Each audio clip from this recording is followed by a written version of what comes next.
Narinig natin si Vice Presidente Inday Sara Duterte, isang pangalan na may bigat ng bakal at amoy ng lupa na nilakaran ng bagyo. Isang sigaw mula sa Davao na umakyat sa mga tulay ng Pasig, na may dalang pangarap at pag-asa. Siya ang amihan na humahaplos sa mga sugatang puso, na may dalang ginhawa sa tuyo at tuyong lupa. Ngunit siya rin ang gabagat na kayang magpabuwal ng mga dambana, na kayang gumuho ang matitibay na pader ng katiwalian at kahinaan. Nagsimula siya sa mga silid-aralan kung saan ang tinda ay naging sandata, ang papel ay naging panata, ang bawat salita ay nagiging tulay, pumapasa na pangarap at pananampalataya. Sabi niya babaguhin ang sistema, mga salitang bumagsak na parang ulan sa bitak-bitak na lupa, tila pumapatak sa puso ng bawat Pilipino na naghihintay ng pagbabago. Humingi siya ng patawad, isang salita kasing bigat ng bundok. Apo, isang buntong hininga mula Davao hanggang sa pintuan ng Malacanang, at inamin niya, sinuportahan niya si Ferdinand Marcos Jr. noong nakarang halalan. Ngunit bago pa man may alaala sa kanyang isip ang tinig ni Tatay Digong, isang babala mula sa ama na wag ikampanya si Marcos. Nawang ingat sa yapak ng kasaysayan, na wag hayaan ang sariling pangalan na magdulot ng sugat sa bayan.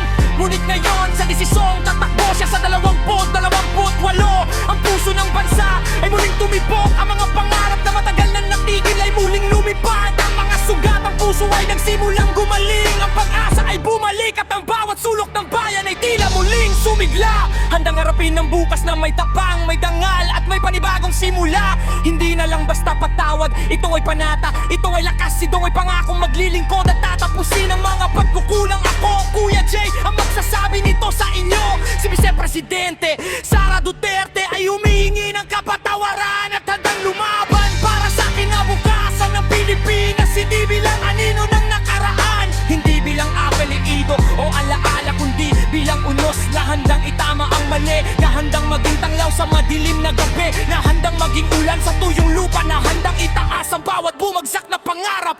Tatakbo siya, hindi para sa kapangyarihan, kundi para bawiin ang tiwalang nasugatan at ipaglaban ang bayan. At sa bawat hakbang na kanyang tatahakin, handa siyang maging inspirasyon, handa siyang maging lakas, handa siyang maging ilaw sa bawat madilim na sulok ng ating bansa. Ito ang agila, hindi na sunod-sunuran sa hangin, hindi na anino ng nakaraan, kundi simbolo ng pagbangon, simbolo ng pag-asa, simbolo ng bayan na muli haharap sa bukas na may tapang at dangal, at dala ang alaala at babala ni Tatay Digong.